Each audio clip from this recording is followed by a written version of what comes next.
Zoom करता हूँ।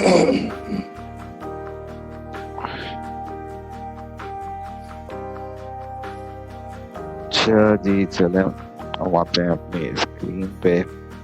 और ओके, आगे वकार पे भी आ गए। चलो चलो।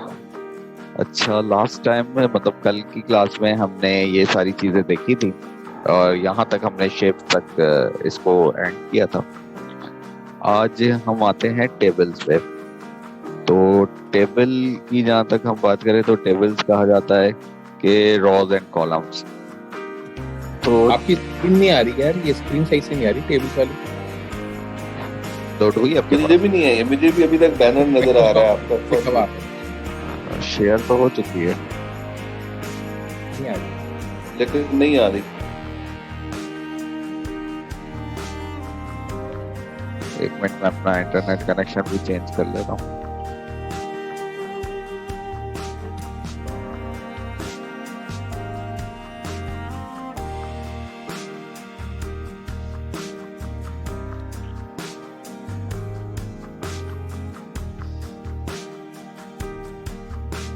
तो अब देखें, स्क्रीन हुई लोड आपके पास?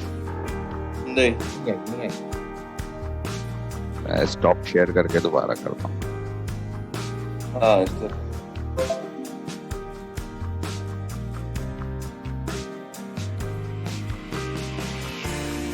अब आ रही है ना? अब ठीक है। अब आ रही। चलें, अब ये टेबल का ऑप्शन आ रहा है, कर्सर मूव करता हुआ नजर आ रहा है फिर? आ रहा है। चलें, तो टेबल्स को हम कहते हैं कि रॉज एंड कॉलम्स। और ये ज़्यादातर उसी वक्त बनाए जाते हैं जब आपको डेटा जो है वो रॉज और कॉलम्स में चाहिए और टैबुलर फॉर्म में चाहिए। तो ये क्विक टेबल्स की तरह है। एक इसमें काफ़ी सारे बटन दिए हैं। जैसे इंसर्ट टेबल में 1 बाय 1 का मतलब हो गया एक रॉ और एक कॉलम, 2 कॉलम 1 रॉ। ये हो गया कि ये 2 कॉलम्स हो गए और 1 रॉ हो गए। इसी तरीके से 3 by 1 3 rows 1 column, 4 by 1 5 by 1। तो मैक्सिमम यहाँ से इस वाले एरिया में जिसमें अभी हम काम कर रहे हैं, इसमें जो है वो हमें जो कॉलम मिल रहे होते हैं वो 10 मिल रहे होते हैं और रोज जो है वो 8 के करीब होती हैं। अच्छा, क्योंकि पेज चारों तरफ से 1 इंच ब्लॉक है, तो जितना स्पेस उसको मिलता है उतनी कॉलम की विड्थ जो है वो बनती है। अगर आप बहुत ज्यादा कॉलम इन वाले नाम पकड़ भाई क्या हाल नहीं सकता। सॉरी जरा तो नहीं कर दो तो 10 बाय मैक्सिमम 10 होंगी और 8 होंगी। बिल्कुल 10 कॉलम्स हैं। भाई जरा सा रिपीट कर देंगे सर? जी जी, हम आज पहले ही ऑप्शन आए थे टेबल में और यहाँ से ये 1 बाय 1 था। ये हॉरिजॉन्टली कॉलम बढ़ रहे होते हैं और वर्टिकली अगर आप टॉप टू बॉटम जाएंगे तो ये रोज इंसर्ट हो रही हैं। तो ये जो अभी मैंने जो ऑप्शन सेलेक्ट करा है इसमें आपको मैक्सिमम जो है वो 10 कॉलम्स मिल रहे हैं और 8 रॉज मिल रही हैं। पर अगर डिमांड इससे ज़्यादा हो जाए कि हमें कॉलम भी ज़्यादा चाहिए और रॉज भी ज़्यादा चाहिए, तो फिर हम इंसर्ट टेबल के बटन को प्रेस कर देंगे। और जब हम इंसर्ट टेबल के बटन को प्रेस करेंगे तो यहाँ पे कॉलम इंक्रीज कर सकते हैं। आप देखें 10 से भी ज़्यादा जा रहे हैं जहाँ तक आप जा सकते हैं। और इसी तरीके से रोज जो है वो 8 से भी आगे जा रही हैं। इंसर्ट टेबल कब से कैसे? निशान पे आपकी आवाज गायब हो गई थी बीच में। अच्छा, इंसर्ट टेबल मैंने ये यहाँ पे और ये इंसर्ट टेबल। अच्छा, इंसर्ट टेबल तो इसे प्रेस कर दें। भाई लोग आप लोगों को थोड़ा सा वेट करना पड़ेगा, सर की कॉल आ रही है। अच्छा, वेट कर ले रहा हूँ।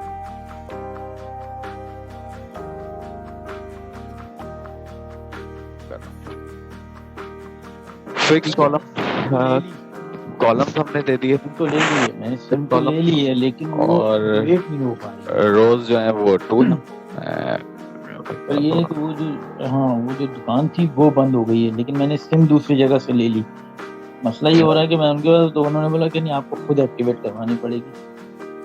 चलो, मैंने थोड़ी देर के लिए माइक बंद कर दिया। अच्छा, यहाँ पे आ जाए तो हम देख रहे थे कि कॉलम्स कितने चाहिए। तो ये वो जगह है जहाँ से आप अपनी मर्जी से भी जितने भी रॉज और जितने कॉलम्स चाहिए वो ले सकते हैं। कॉलम की विड्थ अभी ऑटोमेटिकली फिक्स होगी, सही है। हम आगे इसको देखेंगे डिटेल से अभी आज की क्लास में कि कंटेंट फिक्स करवानी है या विंडो बेस करनी है। ओके कर दें, तो ये देखें ये कॉलम्स और रोज आ गए आपके पास। तो ये है इंसर्ट टेबल। उसके बाद जो थर्ड बटन है इसका वो ड्रॉ टेबल है। ड्रॉ में आपको ये पेंसिल मिल जाएगी और इस पेंसिल में आप खुद बना लें। मैंने एक टेबल एरिया बना लिया और इसमें इस तरीके से एक रॉ बना दी और मुझे दूसरी रॉ जो है वो थोड़ा गैप के साथ चाहिए यहाँ पे, तीसरी रॉ मुझे थोड़ी सी करीब चाहिए यहाँ पे। मतलब ये मैनुअली जिस तरह आप पेपर पे पेंसिल स्केल की मदद से टेबल बना रहे होते हैं बिल्कुल उसी तरीके से ये टेबल बन गया। आपने कहा इसको और डिवाइड कर दें, इसको यहाँ पे कुछ और कॉलम में डिवाइड कर दें। इस एरिया को कोई यूज नहीं करेगा तो इसको आपने क्रॉस कर दिया। तो ये हो गया आपका मैनुअल टेबल। कोई भी रॉ अगर या कोई भी चीज इसमें गलत बन जाए तो यहाँ पे इरेजर का बटन है इसमें, आप उसको इरेज कर सकते हैं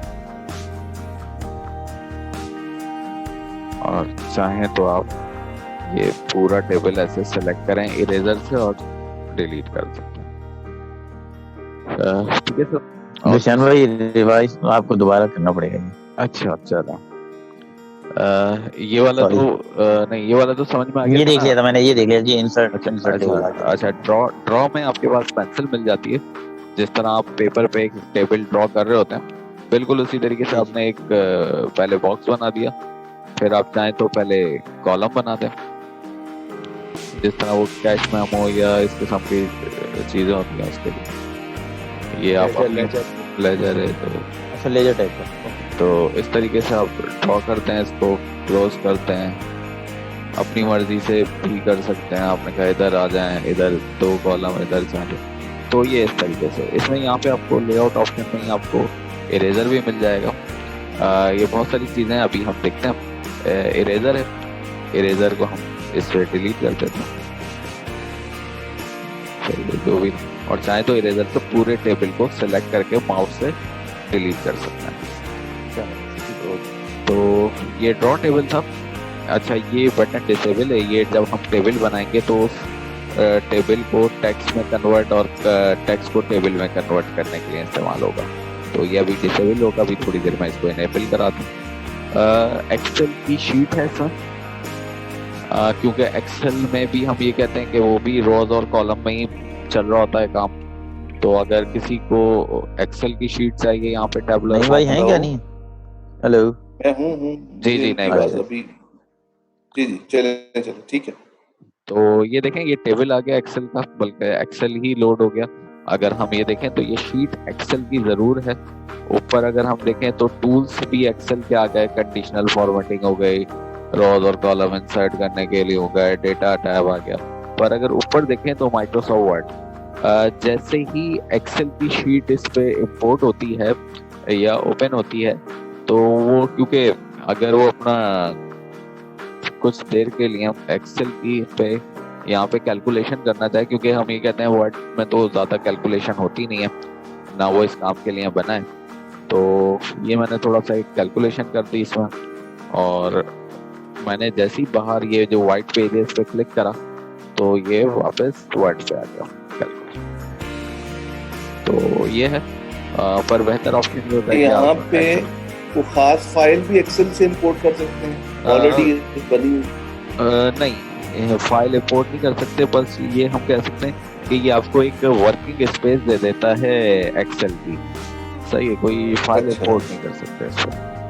और दोबारा आप जब इसके अंदर जाएंगे तो दोबारा ये एक्टिवेट हो जाएगा। जी मैं इस पे जैसे ही डबल क्लिक करूंगा तो वो दोबारा से इनेबल हो जाएगा, एक्टिवेट हो जाएगा, और वो वापस टूल और वो सारी चीजें दोबारा आपको दे देगा।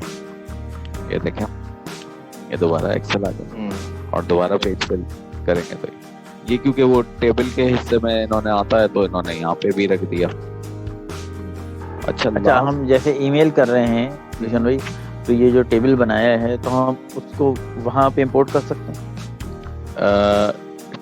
ईमेल जब आप कर रहे होते हैं तो मेरे ख्याल में ईमेल में आपके पास ये सारी चीजें चली ही जाती हैं। जैसे जी बोले। नहीं, वैसे बिल्कुल वैसे ही बना के भेज दिया, अगर वो कर सकते हैं हम लोग या नहीं कर सकते? हाँ नहीं, जैसे मैंने कहा ना, जो जो इस फाइल पे मौजूद है वो फाइल सब में। जाएगा, वो जी, सब जाएगा। चले जाएगा। हाँ अच्छा, मेरा क्वेश्चन एक और भी है। जी जो आपने टेबल ड्रॉ किया या ऊपर टेबल ऑटोमेटिक जो आ रहे हैं वो इंसर्ट किए, उसके अंदर जो टेक्स्ट लिखेंगे तो वो ऑटो एडजस्ट करेगा टेबल उसको? बिल्कुल, अभी मैं इसमें दिखाता भी हूँ। अच्छा, लास्ट है ये क्विक टेबल्स, और ये क्विक टेबल्स बने बनाए हैं।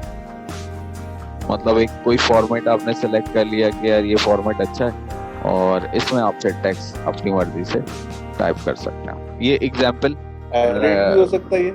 जी जी, ये एडिट हो एडिट हो सकता है, या आप इसमें कुछ भी लिखते हो। सही, तो ये नहीं, बिग मतलब इसकी लाइनिंग या कॉलम्स कम ज्यादा भी हो सकती है? बिल्कुल बिल्कुल हो सकते हैं। कैसे होंगे वो अभी हम बताते हैं इसमें। चलें स्टार्ट करते हैं। हम एक टेबल ड्रॉ करते हैं, बनाते हैं। हमने कहा एक कॉलम हमें सीरियल नंबर का चाहिए, एक फर्स्ट नेम, एक लास्ट नेम, एक कॉन्टेक्ट नंबर और एक ईमेल, और उसमें फिलहाल हमने 2 रॉ दी। टेबल की फर्स्ट रॉ हेडिंग रॉ कहलाती है। ये मैंने सीरियल नंबर दिया, यहाँ पे मैंने दे दिया फर्स्ट नेम, यहाँ पे मैंने दे दिया लास्ट नेम, यहाँ पे मैंने दे दिया कॉन्टेक्ट, और यहाँ पे मैंने दे दिया ईमेल। तो ये 5 कॉलम है। और फिर मैं नीचे आता हूँ, टैब की मदद से कीबोर्ड पे जो टैब की है उससे भी आप एक कॉलम से दूसरे कॉलम पे मूव कर सकते हैं। 1 हो गया, फर्स्ट नेम मैंने दे दिया, लास्ट नेम भी कुछ दे दिया, और कॉन्टेक्ट नंबर कुछ भी दे दिया, और ईमेल एड्रेस भी कुछ भी दे दिया। अब जैसे नहीं भाई का सवाल था। जी जी, आगे जाते हैं, अगर पीछे जाना हो तो कौन सी? Shift tab, shift tab. Shift tab, ये टैब से मैं आगे जा रहा हूँ और शिफ्ट टैब से मैं बैक जा रहा हूँ। सही। अच्छा, ओके। और अब मैं जो नहीं भाई का क्वेश्चन था कि अगर किसी का नाम बड़ा होगा तो देखें टेबल का कॉलम बड़ा होगा। सही है, देख रहे हैं ऑटोमेटिकली बड़ा हो जाएगा। ऑटोमेटिकली। सही है। अच्छा, ऑटोमेटिकली बढ़ा जाएगा जिसमें ये, और जैसे सीरियल नंबर पे है हम इसको कॉलम को छोटा कर सकते हैं। बिल्कुल, अभी मैं बताता हूँ सारे इसके टूल्स। मैं थोड़ा डेटा इसमें इंपोर्ट कर दूं। अब मैं फर्स्ट सेकंड रॉ के लास्ट कॉलम पे आके जब टैब का बटन प्रेस करता हूँ तो नीचे मुझे एक रॉ खुद ही मिल जाती है ऑटोमेटिकली, ये 2। और अब मैं बताता हूँ मैनुअली कैसे रॉज इंसर्ट की जाती हैं।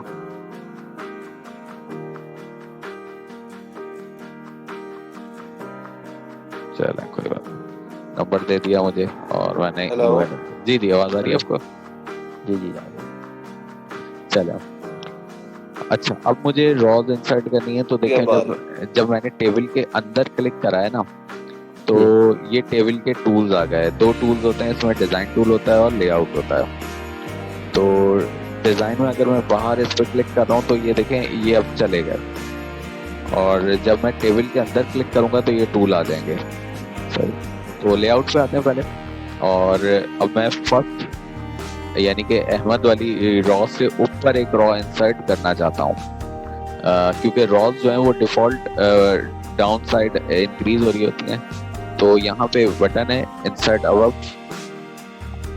तो अब देखें, जहाँ पे कर्सर था उसका अबव, दोबारा देखें, 1 और अबव, तो अबव हो गई। अगर और इस लाइन में कहीं पे भी रख के करेंगे तो आप कहीं पे चले जी जी, कहीं पे भी आप मतलब आप ये कांटेक्ट नंबर पे रख लें और इंसर्ट अबव कर दें तो आप अबव इसी तरीके से रॉ आ जाएगी ऑटोमेटिक। जी, इसी तरीके से मैं अगर कहूँ कि 2 पे भी रख के मैं अबव कर सकता था, और 1 पे रख के इंसर्ट बिलो कर सकता था। मतलब पॉइंटर के लोकेशन पे काम करता है कि वो जहाँ पे होगा तो उसका अबव और उसका डाउन। तो सही है। अच्छा, टेबल की जो फर्स्ट रॉ होती है वो हेडिंग रॉ होती है, तो हम इसको थोड़ा सा सेलेक्ट कर लेते हैं और इसको बोल्ड कर देते हैं, और थोड़ा सा फॉन्ट साइज इसका बड़ा कर देते हैं। अच्छा, ये हो गया लेआउट में। तो आपने देख लिया, आप इंसर्ट अबव और इंसर्ट बिलो जितने भी चाहें आप कॉलम्स और रॉज ले सकते हैं। अच्छा, कॉन्टेक्ट या लास्ट नेम के दरमियान मैं सोच रहा हूँ कि अब मुझे एक और कॉलम बनाना था जो कि मैं भूल गया, जैसे डिपार्टमेंट का। तो अब क्या करें, तो यहाँ पे दो बटन दिए हुए हैं इन्होंने, लेफ्ट और राइट, यानी कि अगर आपका कर्सर कॉन्टेक्ट पे है तो उसका लेफ्ट होगा, सही है, और अगर आपका कर्सर जो है वो लास्ट नेम पे तो कॉलम राइट होगा, सही है। तो दोबारा बताएं, क्या मतलब लेफ्ट होगा राइट, ये आप दोबारा बताएं। ये मैंने कॉन्टेक्ट पे अपना कर्सर रखा हुआ है और मुझे कॉन्टेक्ट से पहले एक और कॉलम चाहिए, इंसर्ट लेफ्ट कर दीजिए। तो फिर लेफ्ट कर देंगे। और अगर मैं ये सोच रहा हूँ कि भाई मुझे लास्ट नेम के बाद चाहिए तो मैं राइट कर दूं, सही है। तो ये इंसर्ट लेफ्ट और इंसर्ट राइट, तो ये तो हो गया कॉलम इंसर्ट कैसे होता है। उसके बाद यहाँ पे इन्होंने पूरा डिलीट का बताया हुआ है कि आप चाहें तो पूरा टेबल ही डिलीट कर दें, सही है, डिलीट टेबल। और उसके बाद चाहें तो आप डिलीट के ऑप्शन में, जैसे डिलीट रॉ, अब ये जो 1 और 2 के दरमियान एक ब्लैंक रॉ आ गई है, मैं इसको डिलीट कर देता हूँ, तो ये डिलीट रॉ। अच्छा, इसमें जहन में रखिएगा कि ये वही रॉ डिलीट करता है जिस पे कर्सर आपका होगा। अच्छा, ओके, डिलीट मतलब इसको सिलेक्ट नहीं करना, पूरा सिलेक्ट नहीं करना पड़ेगा, सिर्फ नहीं, आपको पूरा कर्सर जहाँ पे होगा तो वहीं पे वो उसको ही डिलीट कर देगा। अब वो चाहे आप किसी भी कॉलम में रखे हो, यहाँ पे हो, यहाँ पे हो, यहाँ पे हो, वो डिलीट वो रॉ ही करेगा, सही। सही। अगर इसी किसी भी रोड हो गई तो फिर वापस वही कंट्रोल Z बिल्कुल वो कर सकते हैं। अच्छा, उसके बाद आ जाए तो ये कॉलम है, एक खाली कॉलम है, तो हम कहते हैं इस ब्लैंक कॉलम को भी डिलीट कर देते हैं। डिलीट कॉलम वही तरीका है, जिस कॉलम पे कर्सर होगा वही डिलीट होगा, तो डिलीट कॉलम हो गया। तो इसी तरीके से हम एक सेल भी डिलीट कर सकते हैं। देखिए, ये रॉ है और ये कॉलम है, पर इनके अंदर क्या बन गए हैं, ये छोटे छोटे सेल, सही है। अब मैं ये चाहता हूँ कि ईमेल तो लिखे रहे, सही है, और ये सेल रिमूव हो जाए, मतलब इसकी हेडिंग वाला ये ब्लॉक जो है वो डिलीट हो जाए। तो मैं इसे सेलेक्ट करता हूँ, डिलीट। अच्छा, जब डिलीट का बटन मैंने प्रेस करा डिलीट सेल का, तो इसमें वो delete entire raw entire column भी आ रहा है, और मैंने इसे कर दिया शिफ्ट सेल अप या लेफ्ट, मतलब पहले मैं लेफ्ट दिखा दूँ। तो शिफ्ट सेल लेफ्ट क्या होगा कि जब ये वाला कॉलम डिलीट होगा तो अगर इसके बराबर में कोई कॉलम होता तो वो इसकी जगह शिफ्ट हो जाता। अभी मैं दिखाता भी हूँ, पहले मैं ये करके दिखा दूँ शिफ्ट। तो ये देखें, यहाँ से ये एक सेल डिलीट हो गया। अगर मैं कॉन्टेक्ट को, इस सेल को डिलीट करूँ, मैं चाहता हूँ नंबर रहें और कॉन्टेक्ट का ये जो सेल है ये डिलीट हो जाए, तो मैंने इसे शिफ्ट सेल लेफ्ट करा, तो वो देखें ईमेल वाला एरिया इधर आ गया, क्योंकि वो जगह खाली नहीं छोड़ेगा। तो ये है, तो इसी तरीके से फिर शिफ्ट सेल लेफ्ट की जगह शिफ्ट सेल अप भी कर सकते हैं। अब में क्या होगा कि नीचे वाले कॉन्टेक्ट नंबर वो ऊपर शिफ्ट हो जाएंगे, ऐसे, सही। तो ये हो जाएगा। तो बहुत ही कम इस्तेमाल होता है, मैंने इतने अरसे में कभी इसको इस्तेमाल नहीं करा, ना कभी देखा किसी को कि वो कॉलम में वो सेल डिलीट कर रहा हो। अमूमन लोग कॉलम ही डिलीट कर देते हैं, या वो एक काम करते हैं कि यार इसको ये हटाई दो बैक स्पेस से या डिलीट के बटन से, तो ये भी कर रहे होता है। अच्छा, आ जाए वापस, और ये हो गया डिलीट के ऑप्शन, ये हो गए ऑप्शन इसमें हमारे पास रॉज और कॉलम इंसर्ट करने के। उसके बाद मैं कुछ रॉज और ब्लैंक ले लेता हूँ, और यहाँ पे मर्ज सेल का बटन है। मर्ज सेल जिस तरह वो टूल टिप में बता रहा है कि selected cell into one cell, तो पहले हमें क्या करना पड़ेगा, कितने एरिया को हमने मर्ज करना है, उतना एरिया हमने सेलेक्ट कर लिया, उतनी रॉज और कॉलम्स को। तो जैसे ही मैंने माउस से सेलेक्ट करा और रिलीज कर दिया माउस के बटन को, तो ये इनेबल हो गया। दोबारा देख लेते हैं हम, अभी ये डिसेबल है। हमने इसको इस तरीके से सेलेक्ट कर लिया, और सेलेक्ट करने के बाद इसे मर्ज सेल पे क्लिक करा, तो ये देखें इतने सारे जो सेल सिलेक्ट हुए थे वो एक सेल बन गया। अब इसमें क्या होता है ना कि अक्सर आपको टेबल में कुछ छोटा सा बनाना है